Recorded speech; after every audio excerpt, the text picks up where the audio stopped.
हैं news reporter network. आप देख रहे हैं न्यूज रिपोर्टर लाइव, सोच आपकी, आवाज हमारी। नमस्कार, आप देख रहे हैं न्यूज रिपोर्टर नेटवर्क और मैं हूं आपके साथ नूतन। आइए शुरू करते हैं खबरों का सिलसिला और सबसे पहले नजर डालते हैं सुर्खियों पर। मुख्यमंत्री ने कहा, इस वर्ष के अंत में इन्वेस्टर समिट का होगा आयोजन। अंतर्राष्ट्रीय निवेशकों को रिझाने के लिए दुबई और सिंगापुर में भी किया जाएगा road show.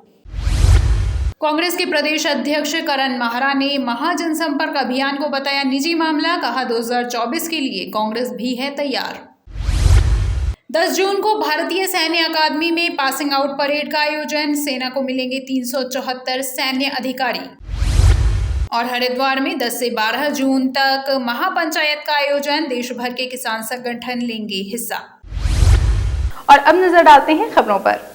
Bharatiya Janata party 30 मई से महाजनसंपर्क अभियान चला रही है, जिसको लेकर कहीं ना कहीं कयास लगाए जा रहे हैं कि उन्होंने 2024 के चुनाव की तैयारी शुरू कर दी है। जिस पर कांग्रेस के प्रदेश अध्यक्ष करण माहरा ने कहा कि महाजनसंपर्क अभियान भारतीय जनता पार्टी का निजी मामला है और कांग्रेस ने भी आज की चिट्ठी कार्यक्रम से तैयारियां शुरू कर दी हैं। साथ ही घर घर अभियान भी चलाया जा रहा है। उन्होंने कहा कि जनता अंकिता भंडारी मामले में भारतीय जनता पार्टी से सवाल करना चाहती है। भर्ती घोटालों को लेकर 80 करोड़ हिंदुओं की आस्था के केंद्र जोशीमठ की बेकदरी समेत रोजगार और डेवलपमेंट के बारे में लोग भाजपा से सवाल पूछना चाहते हैं। साथ ही उन्होंने सरकार पर हमला करते हुए कहा कि सरकार अतिक्रमण के नाम पर गरीबों पर अत्याचार कर रही है। 40-50 साल से बसे हुए लोगों के घर तोड़े जा रहे हैं और खनन माफियाओं पर जो दंड लगाया जाता था उसको घटाया गया है।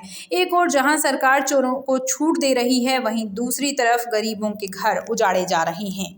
वो कोई भी तैयारी कर रहे हैं। हमारी अपनी तैयारी, हमने चिट्ठियों के बाद आज की चिट्ठी से शुरुआत भी की। हम घर घर अभियान में भी हैं और मैंने जो अभी तक पकड़ा है लोगों से, लोग 2-3 चीज़ों को पकड़ना चाहते हैं। लोग अंकिता के बारे में प्रश्न इनसे करना चाहते हैं। लोग भर्ती घोटाले में जिस तरीके से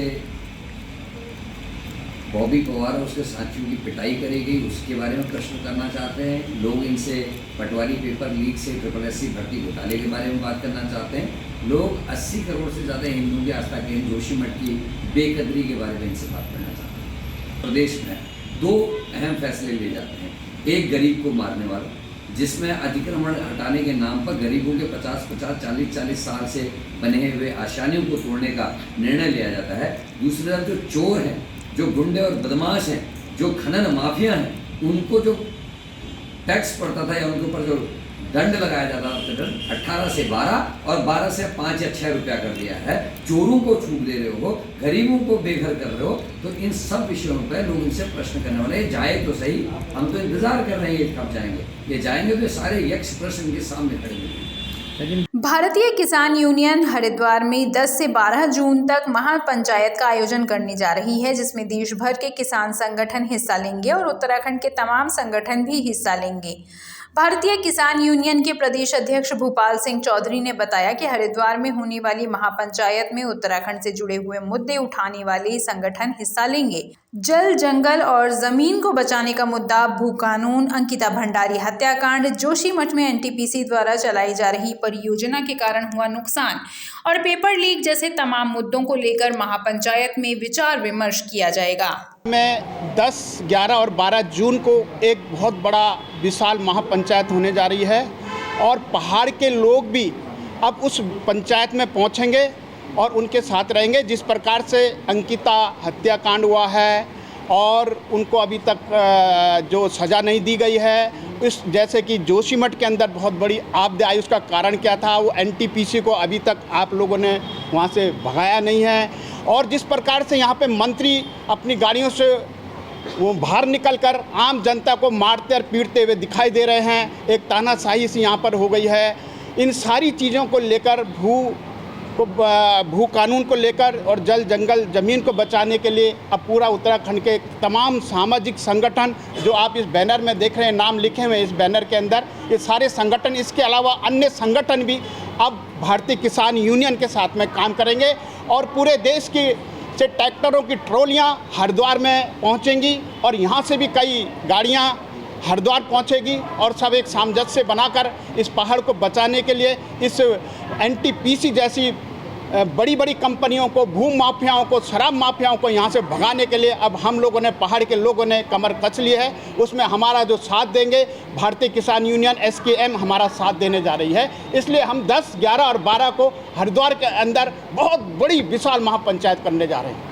भारतीय सेना को आगामी 10 जून को 374 भावी सैन्य अफसर मिलेंगे। देहरादून स्थित IMA में होने वाली पासिंग आउट परेड के बाद ये सेना की अलग अलग कोर में शामिल होकर राष्ट्र की सेवा करेंगे। थल सेना प्रमुख जनरल मनोज पांडे इस अवसर पर मुख्य अतिथि के तौर पर शामिल होंगे। 1932 में स्थापित भारतीय सैन्य अकादमी से अब तक 64,489 भारतीय और 2,843 विदेशी कैडेट्स पास आउट हुए हैं। विदेशी कैडेट्स 36 मित्र राष्ट्रों के हैं। श्रेष्ठ प्रदर्शन करने वालों को अवार्ड भी दिए जाएंगे। कैडेट्स पर हेलीकॉप्टर से पुष्प वर्षा की जाएगी। पासिंग आउट परेड और सेरेमनी में कैडेट्स के परिजन भी हिस्सा लेंगे। 10 जून को परेड निरीक्षक के सामने 374 भारतीय कैडेट्स के साथ ही 42 विदेशी कैडेट्स भी पास आउट होकर भारतीय मित्र राष्ट्रों की सेना में शामिल होंगे। भारत निर्वाचन आयोग ने लोकसभा चुनाव की तैयारी शुरू करते हुए जुलाई में वोटर लिस्ट सत्यापन अभियान चलाने का निर्णय लिया है। राज्य के मुख्य निर्वाचन अधिकारी डॉक्टर वी षणमुगम ने बताया कि इस बार 2024 को आधार मानते हुए फोटो युक्त वोटर लिस्ट का अपडेशन किया जाएगा। इसके लिए 1 जून से कार्मिकों को ट्रेनिंग दी जा रही है। 21 जुलाई से 21 अगस्त तक BLO घर घर जाकर मतदाता सत्यापन अभियान चलाएंगे। 17 अक्टूबर को वोटर लिस्ट के प्रारंभिक प्रकाशन के बाद 30 नवंबर तक दावे और आपत्तियां मंजूर की जाएंगी। 4, 5 और 25-26 नवंबर को विशेष शिविर लगाकर वोटरों से दावे आपत्ति मंजूर किए जाएंगे। प्राप्त दावों का निस्तारण 26 दिसंबर तक करने के बाद वोटर लिस्ट का अंतिम प्रकाशन 5 जनवरी 2024 को होगा। मुख्यमंत्री पुष्कर सिंह धामी ने कहा है कि राज्य में नए निवेशकों को लुभाने के लिए राज्य में नवंबर या दिसंबर में इन्वेस्टर समिट आयोजित होगी। इसके साथ ही सरकार अंतर्राष्ट्रीय निवेशकों को रिझाने के लिए दुबई और सिंगापुर में रोड शो भी आयोजित करने जा रही है, जबकि 6 रोड शो राष्ट्रीय स्तर पर आयोजित किए जाएंगे। इसके लिए स्थानों के चयन की प्रक्रिया शुरू कर दी गई है। इसके अलावा मसूरी और रामनगर में मिनी कॉन्क्लेव का आयोजन भी किया जाएगा। उन्होंने कहा कि राज्य में निवेश की अपार संभावनाएं हैं। हर क्षेत्र में राज्य में निवेश बढ़ रहा है। उन्होंने अफसरों को निर्देश दिए कि ग्लोबल इन्वेस्टर समिट के तहत राज्य में पर्यटन, उद्योग, IT, स्वास्थ्य, उच्च शिक्षा और अन्य विभिन्न क्षेत्रों पर फोकस किया जाए। CM ने कहा कि राज्य में अधिक से अधिक निवेशक आएं, इसके लिए मजबूत नई औद्योगिक नीति बनाई गई है। राज्य में हवाई, रेल एवं सड़क कनेक्टिविटी का भी तेजी से विस्तार हो रहा है। महिला सशक्तिकरण एवं बाल विकास मंत्री रेखा आर्या ने आज विधानसभा में विभागीय अधिकारियों के साथ बैठक की। उन्होंने बैठक के दौरान विभागीय कार्यों की प्रगति की जानकारी ली। बैठक में कैबिनेट मंत्री श्रीमती रेखा आर्या ने बताया कि कैबिनेट बैठक में इस माह एकल महिलाओं को गारंटी मुक्त लोन देने का प्रस्ताव लाया जा रहा है। सरकार का प्रयास है कि ऐसी महिलाओं का 25% अंशदान भी सरल किस्तों पर किया जाए।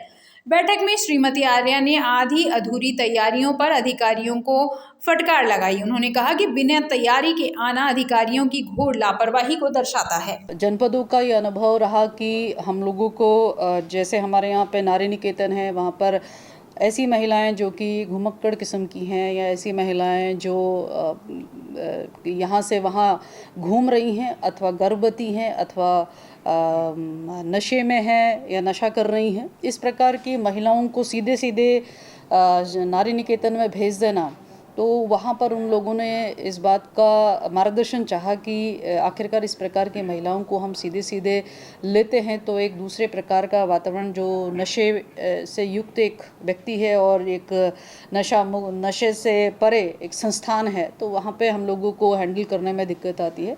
तो इसको लेकर एक आदेश जारी किया जाना चाहिए, उसका आग्रह है। ठीक उसी प्रकार से जब हमारे बच्चे जो कि किसी भी प्रकार के नशे में यदि हैं, उन बच्चों को भी CWC सीधे सीधे हमारे शिशु सदनों में भेज दे रही हैं, वहाँ रिकमेंड कर दे रही हैं, जिसके कारण से प्रोविजन अधिकारी को कहना था कि हमारे सामान्य बच्चे उससे प्रभावित हो रहे हैं।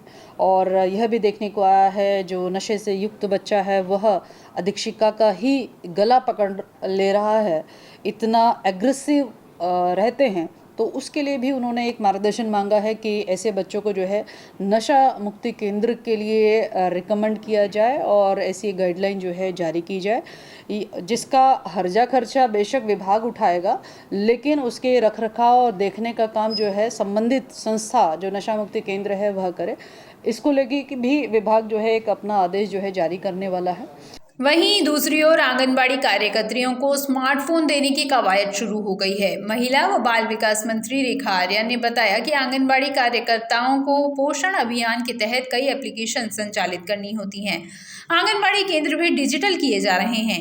वहीं राज्य और केंद्र पोषित योजनाएं भी ऑनलाइन माध्यम से ही ऑपरेट होती हैं, जिसके लिए ये आवश्यक है कि आंगनबाड़ी कार्यकर्त्रियों को स्मार्टफोन दिए जाएं।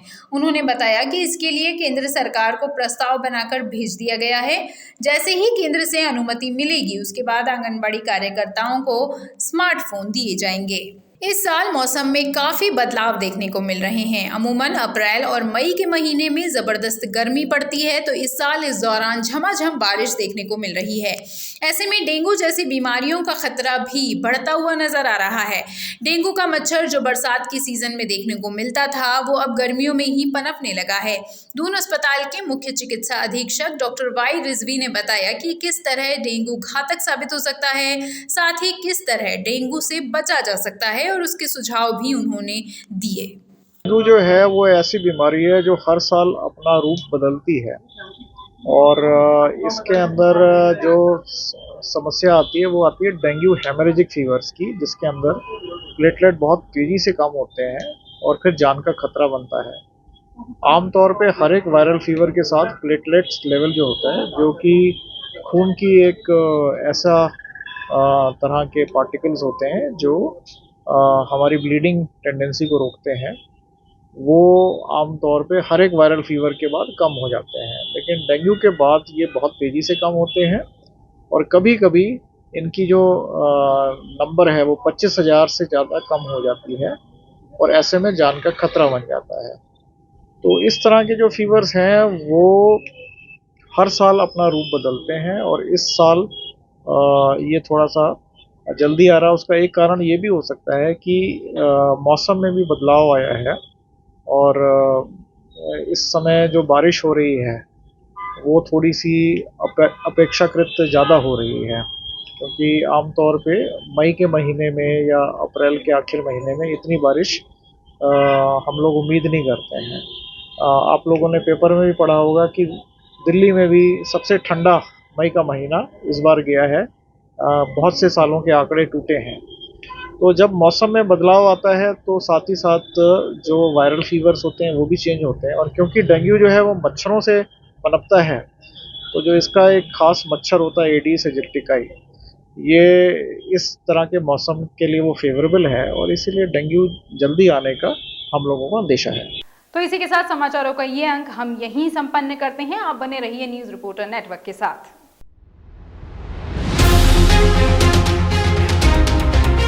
ये है न्यूज रिपोर्टर नेटवर्क। आप देख रहे हैं न्यूज रिपोर्टर लाइव। सोच आपकी, आवाज हमारी।